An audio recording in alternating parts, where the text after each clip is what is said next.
अस्सलाम वालेकुम dear students, second year computer science की आज की इस वीडियो में 2.6 आर्टिकल है हमारा प्रोपोजिशनल इक्विवेलेंस। प्रोपोजिशनल इक्विवेलेंस का मतलब ये है कि जहां पर हमारे पास मल्टीपल प्रोपोजिशंस, एक ऐसा एक्सप्रेशन जिसमें बहुत सारी प्रोपोजिशंस को इस्तेमाल किया गया है, वो दोनों एक्सप्रेशंस या मल्टीपल एक्सप्रेशंस एक दूसरे के इक्वल आंसर शो करवाएं, इसको प्रोपोजिशनल इक्विवेलेंस कहा जाता है। इसका बड़ा बेनिफिट है, ये दो हेडिंग्स हम बाद में डिस्कस करते हैं क्योंकि पहले जो सीक्वेंस हमारा बुक के अंदर है टॉपिक का वही डिस्कस करते हैं कि प्रोपोजिशनल इक्विवेलेंस क्या है। When two expressions have the same meaning.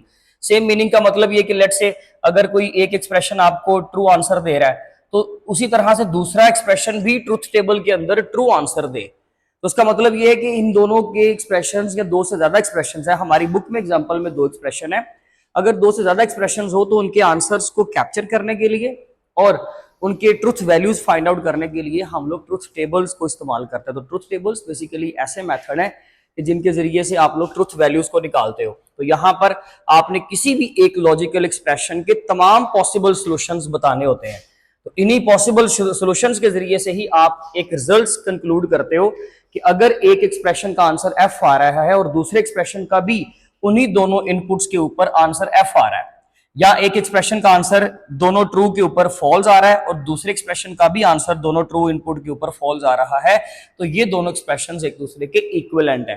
Equivalence के लिए हम सिंबल यूज करते हैं, या तो ये वाला या ये वाला, और दोनों ही आपको एमसीक्यू में पूछे जा सकते हैं। आपने दोनों ही तैयार करने। आपकी बुक में वैसे ये वाला सिंबल उन्होंने इक्विवेलेंस के लिए बनाया हुआ है, जिसको हम रीड करते हैं इक्विवेलेंट टू, यानी कि this expression is equivalent to that expression. ठीक है जी, तो ये बेसिकली प्रोपोजिशनल इक्विवेलेंस होता है। अब इसमें ना हमने पहले तो ये कुछ चंद चीजें समझनी, एक पूरी डायग्राम है, इसको अंडरस्टैंड करें इंशाल्लाह, फिर आपका जो है ना वो क्लियर हो जाएगा टॉपिक। शॉर्ट क्वेश्चन किस तरह से बनेंगे वो हम बाद में देखते हैं।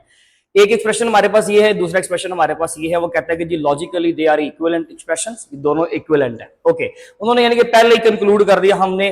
वैसे उन्होंने नीचे लास्ट में भी लिखा हुआ है कि expression number 1 is equivalent to expression number 2, यानी कि उन्होंने प्रॉपर एक्सप्रेशन लिखा, मैंने तो जस्ट वर्ड लिख दिया ना एक्सप्रेशन, उन्होंने तो प्रॉपर आपका एक्सप्रेशन लिखा हुआ है। ये एक्सप्रेशन नंबर 1 है हमारे पास, ये एक्सप्रेशन नंबर 2 है हमारे पास।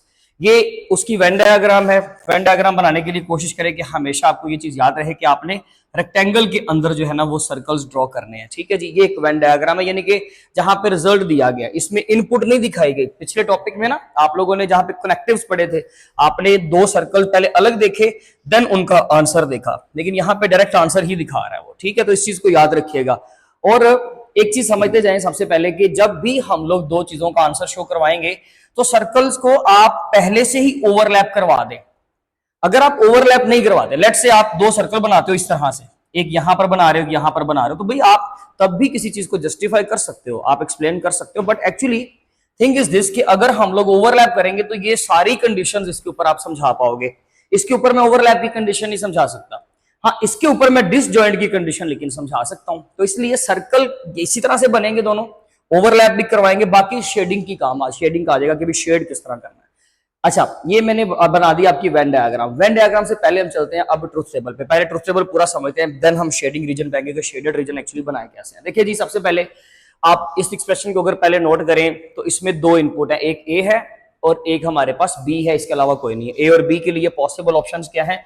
जब भी किसी एक्सप्रेशन के अंदर, लॉजिकल एक्सप्रेशन के अंदर आपके पास दो इनपुट हो तो टेबल में आपके पास 4 रोज होंगी। ये हम कैलकुलेशन पहले कर चुके हैं। अगर आपके पास 2 वेरिएबल्स हैं तो 2 raised to power 2 का आंसर आ गया 4। It means we have 4 different possible options. तो दोनों false, false true, true false और ट्रू। ठीक है जी, आप देख लीजिए उसमें आपने अगर इस तरह से करना है कि जी false false true true false true false true, तब भी ठीक है। True true false false true false true false, तब भी ठीक है। तो टीचर्स वैसे भी गाइड कर देते हैं बच्चे को, अदरवाइज आपके पास प्रॉपर लॉजिक है कि ये 4 ही क्यों बनेंगे। अगर 4 बनेंगे तो दो चीजों के जो है वो या तो दोनों एब्सेंट होंगी या दोनों प्रेजेंट होंगी, या फिर ये एब्सेंट होगा ये प्रेजेंट होगा, या फिर ये एब्सेंट होगा और ये हिस्सा प्रेजेंट होगा, तो फिर उसके 4 ऑप्शंस यही बनेंगे। अब आपने क्या करना है, हमारी बुक में उन्होंने ये पूरा एक्सप्रेशन एक ही बार में कंक्लूड करके रिजल्ट उसका हमें आंसर दे दिया, लेकिन एक्चुअली अगर आपको करना पड़ जाए तो देखिए जी, सबसे पहले तो आपने ए और नॉट बी फाइंड करना है। मैं आपको बड़ी जल्दी से जरा यहाँ पे करके दिखाने लगा हूं।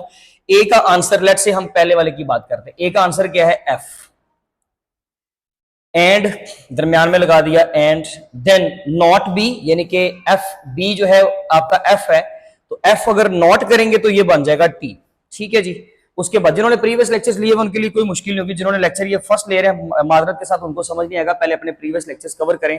अच्छा जी, बी का आंसर क्या है हमारे पास, एफ फॉल्स, एंड देन हमने एंड ऑपरेटर अप्लाई करना है किसके ऊपर, नॉट ए। ए का आंसर अगर एफ है तो नॉट ए का क्या होगा, ट्रू।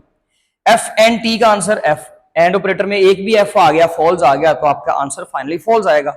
देन दरमियान में और है, फिर आपने एफ एंड डी का आंसर निकाला, फिर से एफ निकला, तो फाइनल आंसर क्या निकला है, एफ और एफ का एफ। ले जी मैंने एफ लिख दिया।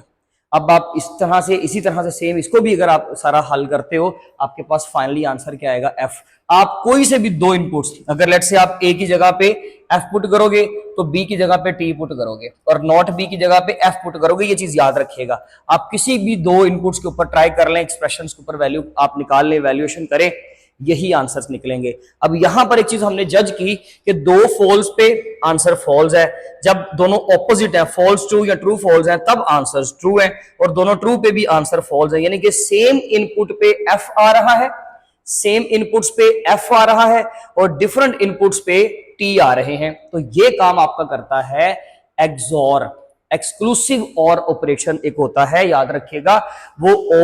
और इसी तरह से हम नॉट ऑपरेटर को, यानी कि कॉम्बिनेशन ऑफ मल्टीपल ऑपरेटर्स, जिसमें हम एंड और नॉट को, अगर लेट से मैं एंड और को यूज करता हूं, एंड और नॉट को यूज करता हूं, तो एक नया ऑपरेटर बन जाएगा, एक नया एक लॉजिक बन जाएगा। इसी तरह से एक्सॉर ऑपरेशन एक ऐसा ऑपरेशन माना जाता है कि जिसमें सेम इनपुट्स पे फॉल्स और डिफरेंट इनपुट्स पे ट्रू आंसर आता है, ठीक है जी। तो ये बन गया आपके पास ये वाला। अब आपने जब वेन डायग्राम बनानी तो ये चीज मत भूलिएगा कि हम एक्सॉर के लिए काम कर रहे हैं, ठीक है जी। अच्छा, पहले मैंने ब्लू शेड किया, ब्लू शेड किसके लिए, लेट्स से हम एक्सप्रेशन नंबर 1 की डायग्राम बना रहे हैं, ठीक है जी, वेन डायग्राम। यही वेन डायग्राम दोनों एक्सप्रेशंस के लिए है, आप दोनों के ऊपर इसको फुलफिल कर सकते हो। हम इसकी बात करते हैं, ए एंड नॉट बी, यानी कि ए और नॉट बी का मतलब है जिसमें बी शामिल नहीं होगा। तो जरा नीचे चेक करें, लेजेंड्स में उन्होंने यहां पर एक सर्कल बनाया होगा, स्क्वायर बनाया होगा, उसमें लेट्स से मैं ब्लू शेड कर रहा हूं, वहां पे orange I think blue shade है, और इसके सामने आप लिखेंगे कि ये किस चीज का, किसको रिप्रेजेंट कर रहा है, ए एंड नॉट बी को रिप्रेजेंट कर रहा है, ठीक है जी। उसके बाद मेरा जो रेड सर्कल है, यानी कि इसका क्या मतलब है कि ए सारा, ठीक है, ब्लू वाला, सिर्फ ब्लू देखें, रेड मत देखें प्लीज, सिर्फ ए सारा और बी उसमें शामिल नहीं है। तो क्योंकि बी यहां पर शुरू हो जाएगा ये वाला हिस्सा, तो फिर ये हिस्सा आप कभी भी शेड नहीं कर सकते, आपने ए का उतना ही हिस्सा शेड करना है जो बी में शामिल नहीं, क्योंकि ए है तो बी नहीं है, और यहां पे बी है और ए नहीं है। तो इसका मतलब है मैंने रेड से शेड किया कि भाई मेरे पास जितना हिस्सा बी का है उसमें ए शामिल नहीं है। तो देख लें, रेड अगर आप देखेंगे तो ये हिस्सा आपको कभी भी नहीं मिलेगा। बात समझ आ गई? तो यहां पर आपका एक वहां पर रेड सर्कल बना होगा, रेड स्क्वायर बना होगा, उसमें रेडिश आप कर दे शेड। मेरे पास रेड मार्कर अभी नहीं है, तो आप क्या करेंगे, साथ में जब इसको शेड कर लेंगे तो आप बताएंगे कि ये हिस्सा किसको रिप्रेजेंट कर रहा है, बी एंड नॉट ए। ये हिस्सा किसको रिप्रेजेंट कर रहा है, ए एंड नॉट बी, ए है बट बी नहीं है। ये हिस्सा किसको रिप्रेजेंट कर रहा है कि बी है एंड ए नहीं है, ठीक है जी। अच्छा, अब इन दोनों के दरमियान में जहां पे ए हो रहा है वहां पे बी नहीं है, जहां पे बी है वहां पे ए नहीं है, इसका मतलब है दोनों के दरमियान में कोई भी कॉमन रीजन नहीं है। इसलिए थर्ड एक सेगमेंट बनाया होगा स्क्वायर बॉक्स, उन्होंने इस यहाँ पे ये रिप्रेजेंट किया है कि भाई इनके दरमियान में कुछ भी कॉमन नहीं है, यानी कि ए भी नहीं है और बी भी नहीं है। तो वो हिस्सा आप बिल्कुल ब्लैंक छोड़ दोगे, यानी कि उसको शेड नहीं करोगे। और इसके अलावा एक फोर्थ सेगमेंट है जहां पे ए एंड बी लिखा हुआ है, बुक पे जरा चेक कीजिए, ए एंड बी, उसका मतलब ये है A and B not included. Not included का मतलब है ये सारा हिस्सा, ये बाहर वाला हिस्सा आपकी रेक्टेंगल के अंदर जहां पर ना तो ए है ना बी है, तो ऑब्वियसली वो सारा यहाँ पे ये वाला रीजन बनेगा। वहां पर उन्होंने शेड किया नहीं है, बट उन्होंने बता दिया किसी हद तक कि वो एक थर्ड फोर्थ फिफ्थ कलर होगा, वो एक सेपरेट कलर होगा, ठीक है जी।